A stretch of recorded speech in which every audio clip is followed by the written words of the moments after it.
You can't call a place the heart of it all and expect it not to have a dark side. Sure, states like Michigan, Wisconsin, Pennsylvania, Texas, and down south have plenty of spookiness in their past, but Ohio can hang with the creepiest of them when it comes to the most haunted places in America. Is there a good chance there's no such thing as ghosts? Debatable at best. Does that make the tales of Ohio's past any less creepy? Absolutely not. Which is why we've gathered together two of our favorite macabre places from this state. Ohio's new motto is right. There really is so much to discover. Let's go explore. Located at 1700 Cumberland Street in London, Ohio, sits the Red Brick Tavern.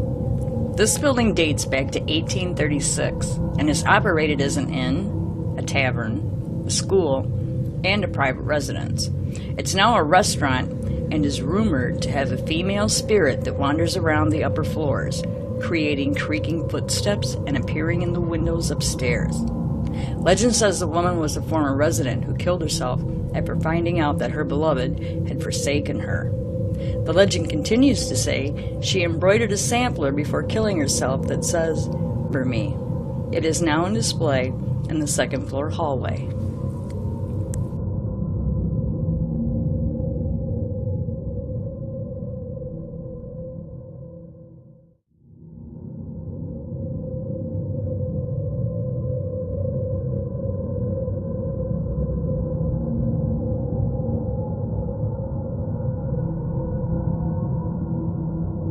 You can no longer spend the night and you can no longer ghost hunt, but what you can do is get a really, really good meal.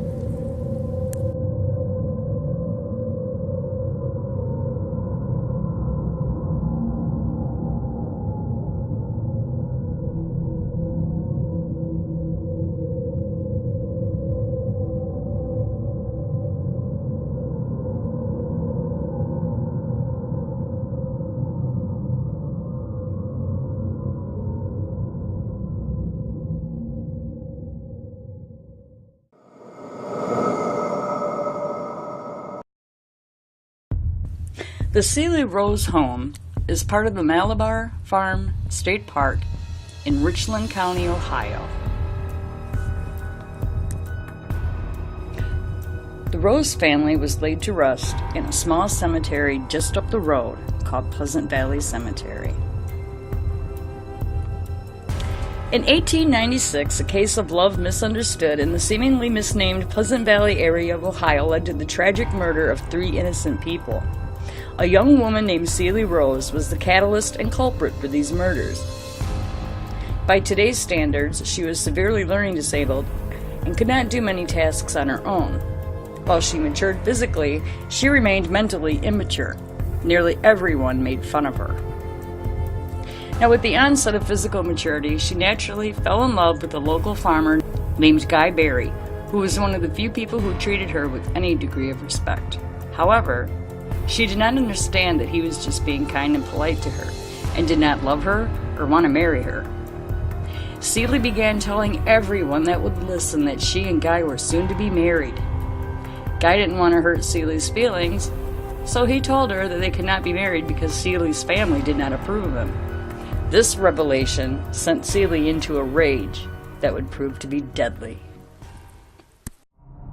Now, accounts differ, but Ceely either soaked flypaper in water and poured it over the cottage cheese, or she laced coffee with rat poison. Either way, she killed her father, David Rose, her mother, Rebecca Rose, and her brother, Walter Rose. Mr. Rose succumbed almost immediately on June 30th. Walter lingered for a few weeks and later died on July 4th.